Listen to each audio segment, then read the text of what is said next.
Hey guys, এত বিরিয়ানি কিসের জন্য রান্না হয়েছে জানতে হলে ভিডিওটা শেষ অবধি দেখুন। আসসালামু আলাইকুম, welcome to my mini blog.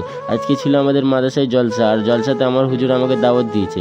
এবার হুজুর দাওয়াত দিয়েছে, আমি না গেলে এরম হতে পারে? তাই জন্য এসে গেলাম। আমাদের চুলটা বড় ছিল বলে চুলটা কাটতে, তারপরে আমরা চুলটা কেটেই ওখান থেকে নিজের ঘরের দিকে রওনা দিয়ে নিলাম।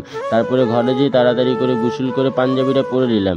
এবার পাঞ্জাবি পরেছি তো আতর তো লাগাতেই হবে, তাই জন্য আতর লাগিয়ে আমরা নিজের মাদ্রাসার দিকে রওনা দিয়ে নিলাম। গাইস, এটা দেখছেন, এটাই হলো আমাদের মাদ্রাসার মেন গেট। দেখুন খুব সুন্দর করে সাজিয়েছে। মাদ্রাসার দিকেও দেখে নিলাম গাইস, দেখছেন কি পরিমাণে লাইট লাগিয়েছে। তারপরে আমরা ওখান থেকে এসে গেলাম মাদ্রাসার ভিতরে গাইস। আর এই হলটা রুম দেখছেন, এই হল রুমে আগে আমরা নামাজ পড়তাম গাইস। তারপরে ওখান থেকে আমরা চলে গেলাম যেটাই জলসা হচ্ছে।